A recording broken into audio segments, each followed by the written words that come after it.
Welcome to this lecture series in number theory. In this lecture, we look at a certain factoring property. It's a very simple statement, but maybe because of the language, it might look a little obscure.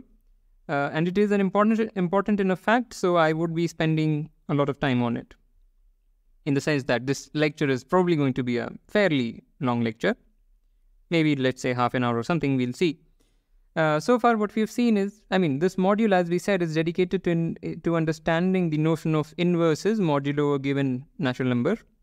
So that's all of this discussion is about, but all of this discussion is also very general. Everything that we learned, like the equipartition property, all of that is very, very general. A consequence of these things, the equipartition property was a certain, not a certain, but the fact that if you have a prime, then every element, every natural number A that is not divisible by P possesses an inverse modulo P.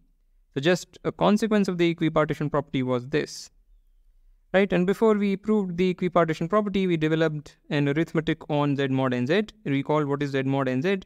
Z mod nz is the set of all the remainder classes that you get when your divisor is n, right? So we have talked about this at length, so let's not go into the details of that. What was the equipartition property? We saw first in this example that suppose n is 15 and a is 6, and you pick any element of Z mod 15z. So the elements that we see written on the circle are elements of Z mod 15z, even though they look like usual natural numbers. So when I have written 2, I just mean the remainder class of 2 modulo 15 and so on. So these trajectories are what? You pick any point and then you keep advancing by A. A has to also be thought of as a member of Z mod 15Z. So it is legitimate to add, any member here with A. And you keep adding A, and you keep doing that. And you will go around in a cycle. And the equipartition property says that this whole figure, the Z mod 15Z, or in general Z mod nz, will be partitioned by these trajectories. Okay, so we saw all those things, and so this is just basically the overview of what we've seen so far. I don't think we'll need any of it except mainly for the definition of Z mod nz and the arithmetic on Z mod nz. We don't, for this particular lecture, we probably don't need to know about all of this, but I'm just recalling so that we have the context at hand. All right. Some problems for practice. And now let us get started. So we will first recall some basic terminology that that I'm sure we've seen earlier, but it is a good idea to recall it. And then we will discuss then we will discuss set theoretic quotienting. Okay. So sorry, what is this? So suppose we have a function and we have a point y in the domain. So suppose we have a point y in the domain, right?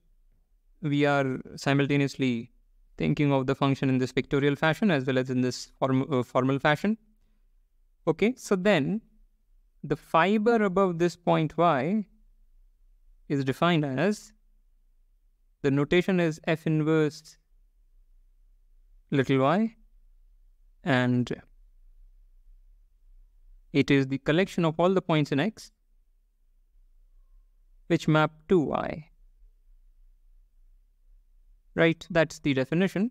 And pictorially, it is just all those points which map whose image is Y. And this could be an empty set. So maybe I'll remark that. So this could very well be empty. Could be empty because F may not be surjective. If F is not surjective and you pick something that is not in the image of F, the fiber above that would be empty. So clearly fiber above Y is a subset of the domain of the function. So let me also write that. Right, so it's a very simple concept.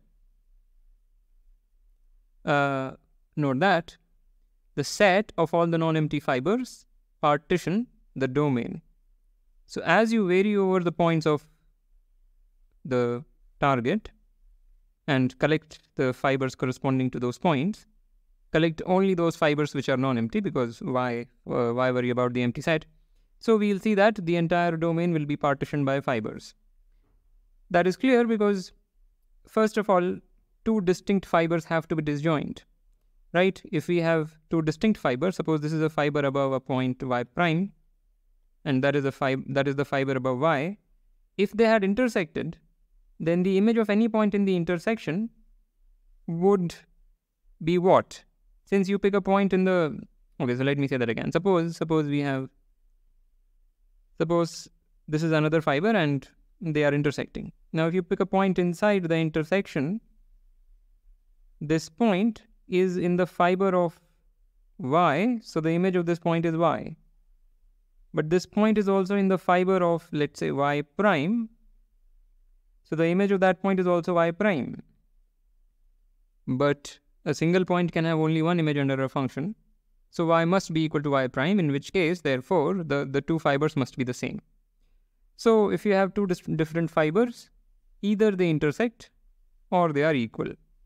Hopefully that comment was clear, and hopefully you already knew it before even starting this lecture series. Alright, let's see some examples.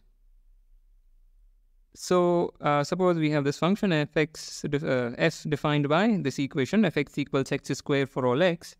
The graph of the function is something like that. And if you want to find the fiber above some point, let's say you want to find the fiber above, let's say that is 1.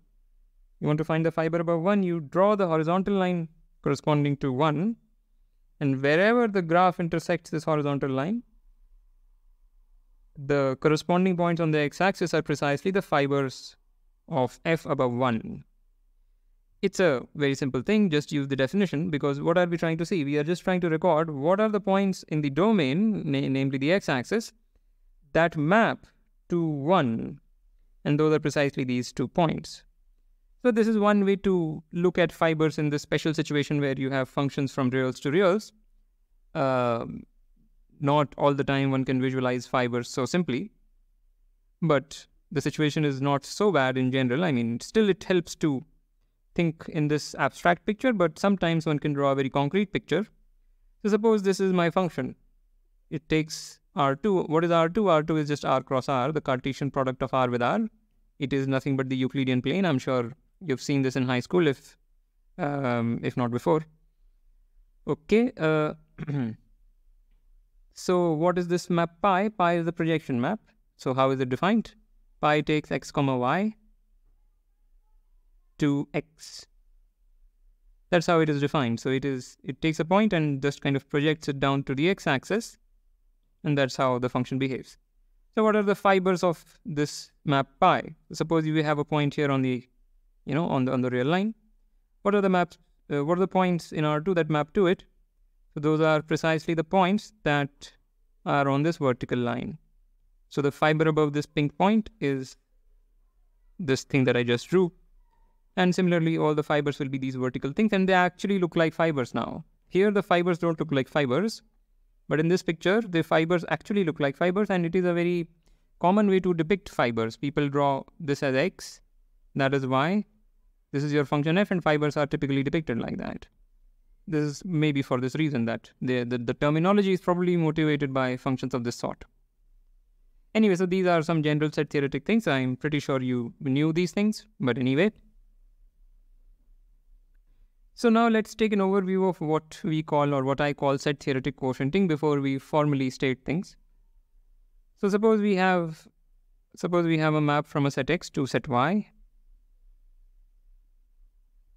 right? Maybe I'll draw this a little bit smaller,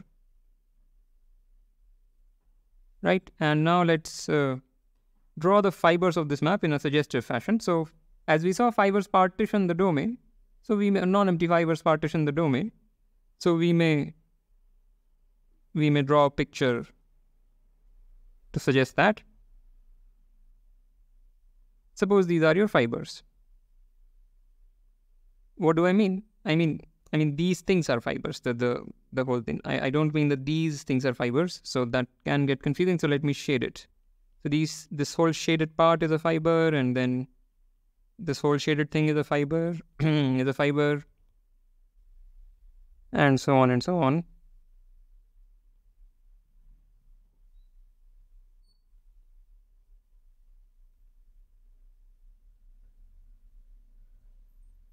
Okay, these are your fibers. So here is the thing. From the point of view of f, suppose this is your function f, and somebody has chosen an input from the domain. The domain is x. Somebody has chosen an input from the domain. The input is not revealed to the mechanic which passes the input to f. The input is sealed in some wrapper. The mechanic takes and feeds it to f, and whatever is the output, that is the output that is recorded. So the output is available to whatever, the operator or the mechanic, but the input that was passed is hidden from the mechanic. So one can think of fibers as, basically the information that is available to this mechanic who is blind to the input. The function cannot distinguish between 2 points in the same fiber, right? And if you're not privy to the input from the domain, you're only seeing the output of the function. To you, the 2 inputs from the same fiber will look the same, right? So from the information theoretics viewpoint, all of this is actually just one thing, even though there could be a lot of stuff here. But from the point of view of an operator who only sees the output of f, this whole big thing is just one thing. So we may isolate the fibers separately and collect them. So we may collect the set of all the fibers.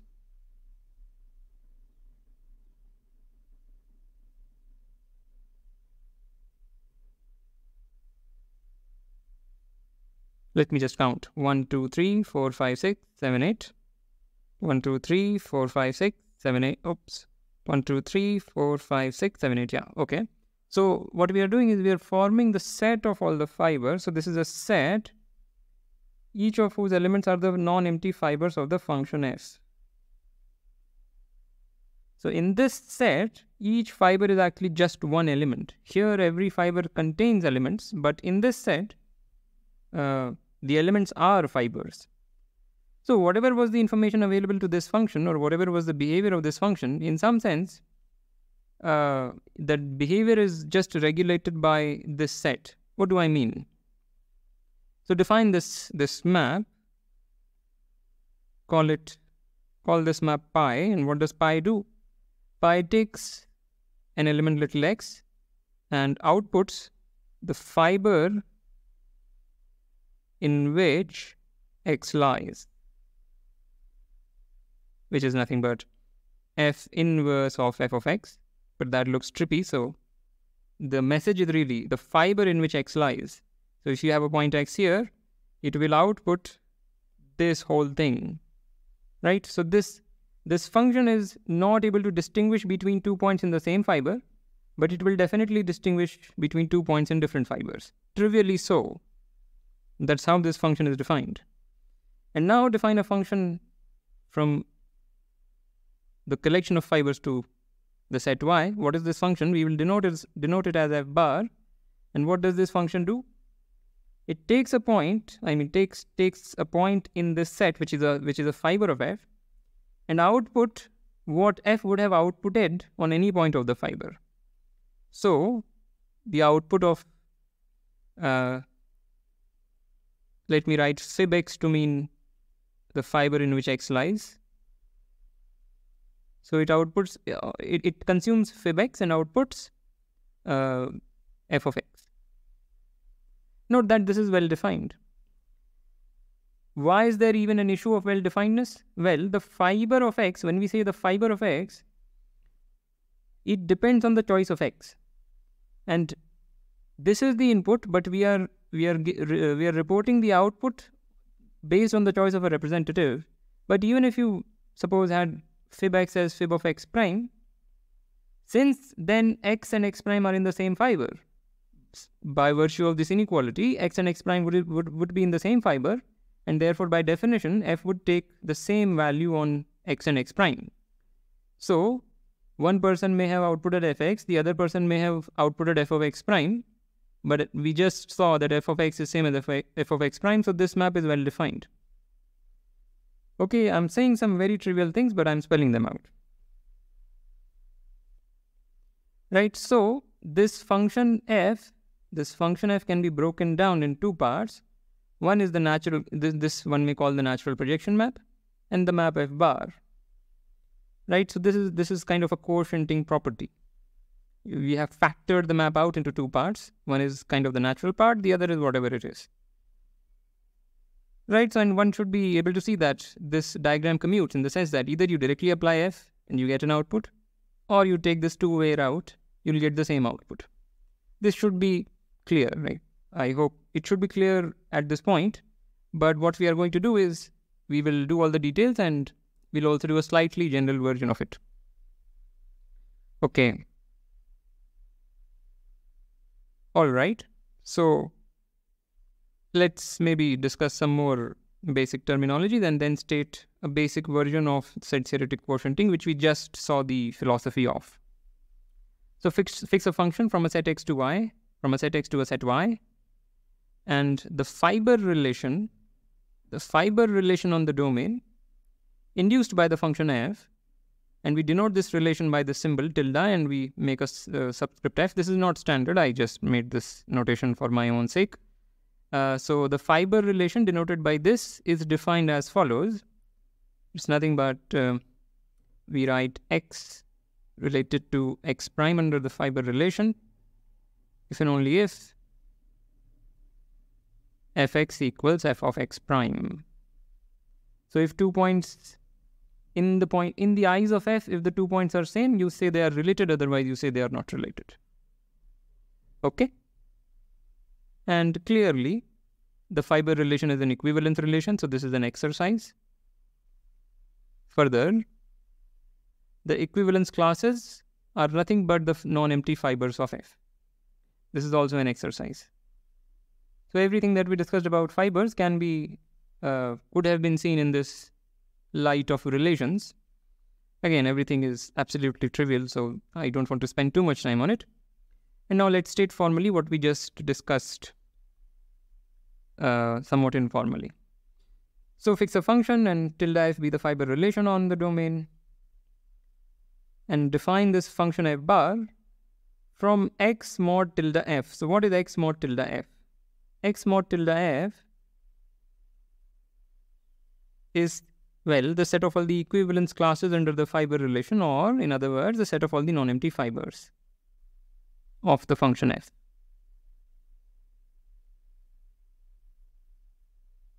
Right. Okay, and how is it defined? It takes the equivalence class of f, namely the fiber that contains x, to f of x. So here I could have noted that the equivalence class of x is the fiber that contains x, not just this one, but an intermediate point. So let me maybe record it. No harm in recording it. So in fact, the equivalence class of x is precisely the fiber that contains x.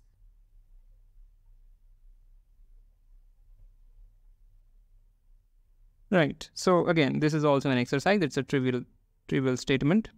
And yeah, this is the notation for the equivalence class of x, which we just noted that is the fiber that contains x. And f bar is defined via this. In the previous discussion, we saw that this is a well-defined function. Okay. So that's what has been stated here. F bar is well-defined, and this diagram commutes. So here you have the set x. This is the set y. This is the collection of all the fibers. This is the natural projection, which does what? Which takes x to the equivalence class of x. Let me just leave it at that. Notation is very heavy. Takes x to the equivalence class of x, or namely the fiber of x. And f bar is defined that way. So everything that we just discussed in the previous discussion, we have just stated formally. That's it. And it's nothing. I mean, the proof of it is an exercise. Okay, it's a triviality. So this is the basic version of set theoretic quotienting. This STQ stands for set theoretic quotienting. So the next, the point is to discuss a more general version of set theoretic quotienting. Okay, so this time, fix a set X. And suppose we have two different equivalence relations on the set X. Tilde and this we may read as congruence. So, I mean, well, maybe I should use some other notation, but what are other notations? Let me use diamond. So suppose tilde and diamond are two equivalence relations on X. We say that diamond is finer than tilde. Diamond is finer than tilde if each equivalence class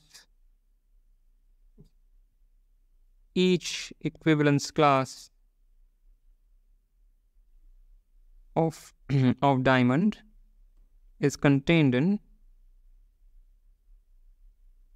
some equivalence class of tilde. Looks like a complicated statement, but nothing is happening. So what is going on is we have the set X. Right now there is no function on it, just a set X. So it has been endowed with two equivalence relations. One is tilde, the other is diamond. So first let us draw the equivalence classes under tilde. So these are all the equivalence classes under tilde. And suppose diamond is such that every equivalence class under diamond is contained in some equivalence class of tilde. Then what will happen? Take any equivalence class under tilde. This itself will get partitioned by equivalence classes of diamond. Because you pick a point here and you take the equivalence class of this point under diamond. Right? Now, whatever is that equivalence class, it will be contained in one of these parts because of the hypothesis. I mean, I'm just trying to explain why this terminology comes about. So what are we assuming? We are assuming that every equivalence class of diamond is contained in some equivalence class of tilde, and we are trying to show or trying to see why every tilde class is partitioned by diamond classes. So if you pick a point X in some tilde class, let's say this tilde class, take the diamond class of X. Suppose this is your diamond class of X. Now this diamond class has to be contained in some equivalence class under tilde. But part of this diamond class is already in your original tilde class.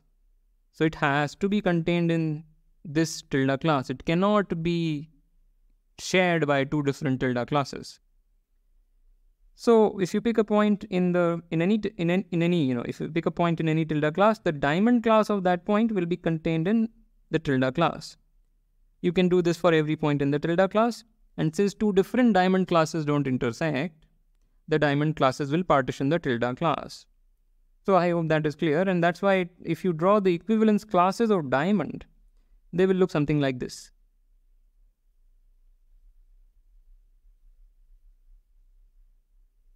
So every tilde class is getting partitioned by diamond classes.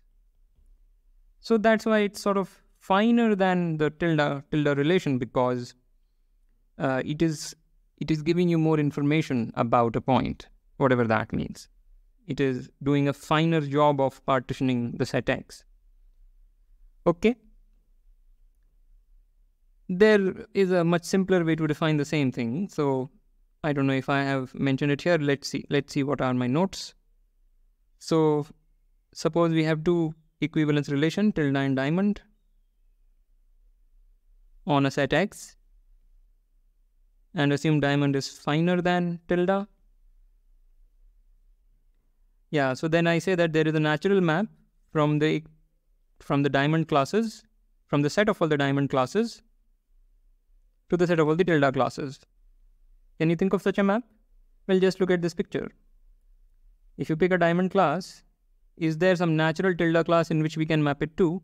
Well, just map it to the equivalence, to the tilde class that it is contained in, right? Every diamond class is contained in some tilde class, but it is contained in a unique tilde class. It cannot be contained in two different tilde classes because two different tilde classes do not intersect, right? So there is this natural map. You take a diamond class, just map it to the tilde class that contains that diamond class. One way to express that map is you have the diamond class of X, map it to the tilde class of X.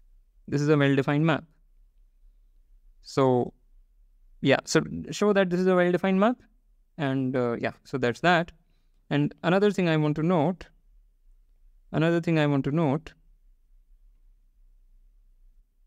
the following are equivalent. So let tilde and diamond be two equivalent relations. The following are equivalent.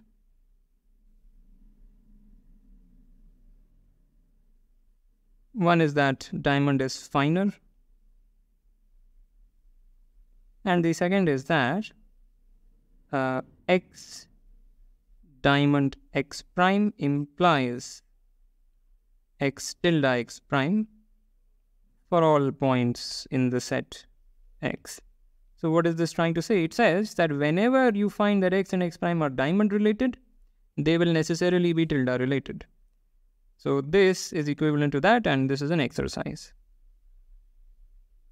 So this could also have been a way to define the finer, the finer property. But I like this definition better. It is more natural.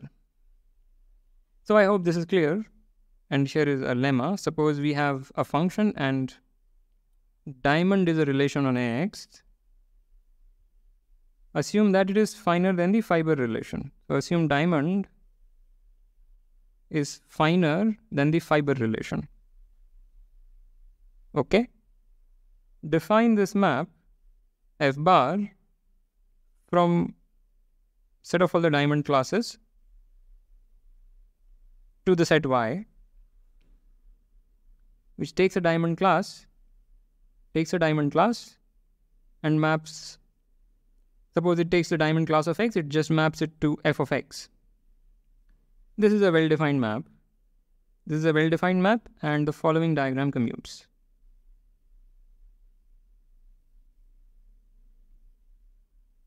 So what is this diagram? We have this function F. This is your natural projection. So what is this natural projection? It just takes a point X and outputs the diamond class in which X is contained. So that's your natural projection this time. This is F, and F bar is as defined here. So this is your more general set theoretic quotienting. I mean, this is what I call set theoretic quotienting. So before we look at why this is true and all, first let us see why this implies the more basic version. So you can choose diamond as tilde, the fiber relation itself. When we say diamond is finer than tilde, the possibility that diamond is equal to tilde is included. We are not saying strictly finer, we are just saying finer. So just if you take diamond as the fiber relation, this whole business will just exactly be the basic version of set theoretic quotienting. But here, what are we saying? We are saying a little more. So what we have is, the picture is something like this. We have the set X. We have the set X. This is the set Y. Then we have this function F, right? And these are the fibers. So each of these things are fibers of the function, and the diamond classes are depicted here.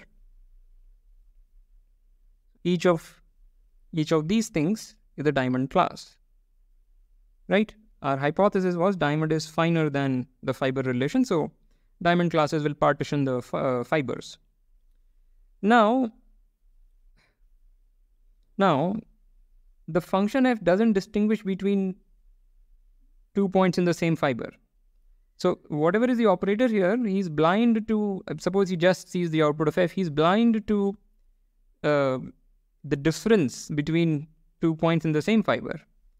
But this blindness can be a result of two blindnesses in succession. So first, what we will do, we will apply the natural projection corresponding to the diamond relation. So this pi, maybe I should write pi diamond here. That would be better. So maybe I'll write pi diamond. So this is pi diamond, and here we have just collected all the diamond classes, right? X mod diamond is just all the diamond equivalence classes. So this is a blindness where you do not distinguish between 2 points in the same equivalence class under diamond. You may be able to distinguish between two points in the same fiber, because the diamond relation may be much finer than the fiber relation. But you do not distinguish, you're not able to distinguish between 2 points in the same diamond class, clearly. Right? So some loss of information has happened here. And now there is another loss of information, which is the function f bar. So the function f bar here in this diagram is different from what it was in the previous discussion. In the previous slide, f bar had a different definition, but the notation we are using is the same. Right? So we have this map f bar, which further forgets. So whatever is the distinction between two diamond classes, that was already gone. F bar can no longer distinguish them. But now it further is identifying two different diamond classes. So even if you feed, what does f bar consume? It consumes diamond classes. But if you feed it two different diamond classes which are contained in the same fiber, it will give you the same output. That's how f bar is defined. Right? So that's all that is happening. This is the more general version of set theoretic portioning. Nothing going on here. So you can prove it as an exercise. It's a trivial exercise. I mean, the proof of this lemma, if you will, this is an exercise. Right? Hopefully this is clear. Only the language is what can, throw you off. All this equivalence relation, fiber, the language can throw you off, but you should be able to see it as a very simple thing. I just want to say one more thing about this diagram. Here, we can say a little more. What we can do is, we can say that there is a further factoring of f bar. So this time, you first, you use this natural map that we discussed here, and then apply, maybe call it f double bar. Right? So it takes an equivalence class under tilde, meaning it takes a fiber and outputs the value of f on any point in the fiber. So this also commutes. All of that is also an exercise. It's a very simple thing that I'm saying. Okay, so hopefully all of this was clear. I did say a lot of things, but tenacity is a virtue in mathematics. All right. Okay, so now we can see a factoring property. So this will be a number theoretic discussion now. So fix a positive integer n and s be any set, doesn't matter what. And suppose we have a function from the integers to s with this property, this periodicity property. So if you pick an integer, you get some value f of x, but you get the same value even if you add n to it. So if you draw the number line, or rather the integers, not the whole number line, just the integers.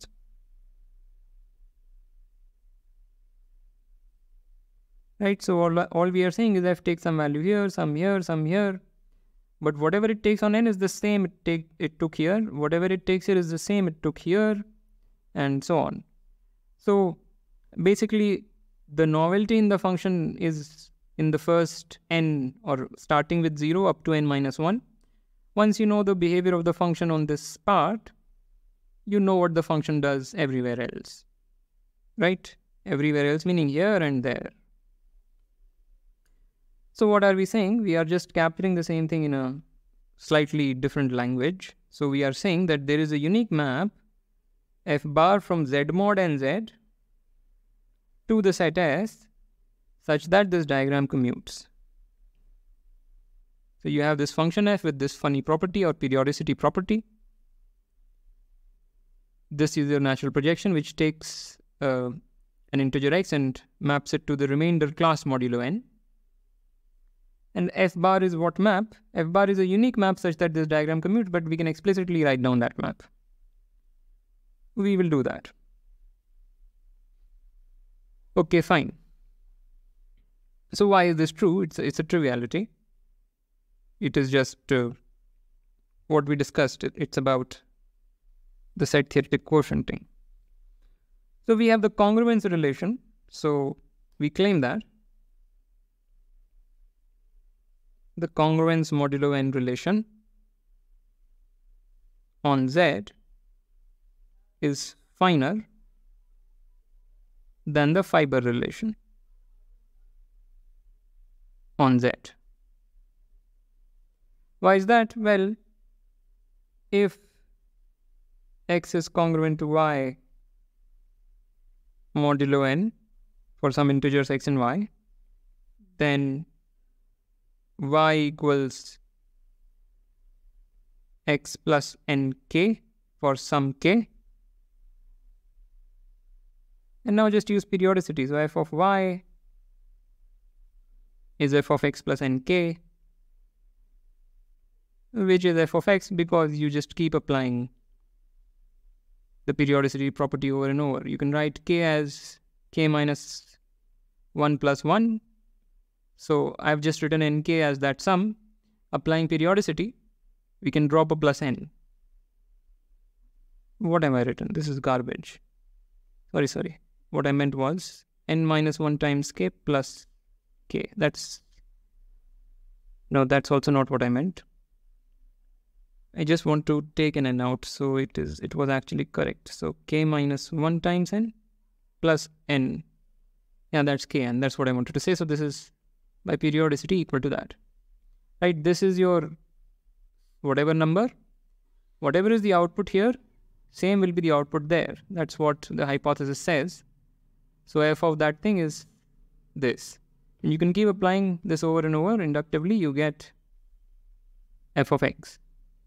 So we are seeing f of y equals f of x, which means what? Which means that x and y are in the same fiber, or in other words, they are related by the fiber relation. So whenever you have two things related by the congruence relation, they are also related by the fiber relation. And as we noted, this implies that the congruence relation is finer than the fiber relation. So therefore, by set theoretic quotienting, there is this map f bar. So what is Z mod nz? Z mod nz is nothing but the set of all the equivalence classes under the congruence relation, right? In set theoretic quotienting, here, what do you write? You write, we wrote the set of all the diamond classes. Here, diamond is this relation. So the set of all the equivalence classes is nothing but Z mod nz. Right? And what is this map f bar? F bar takes the equivalence class under the congruence relation, congruence modulo n relation, and outputs the value that f took at x. Maybe I'll write it as equivalence class under congruence mapping to f of x. So there is a map f bar which makes this diagram commute. Uniqueness is for free. There cannot be two different maps here. Just verify, exercise. That's a general thing. That has nothing to do with this number theoretic context.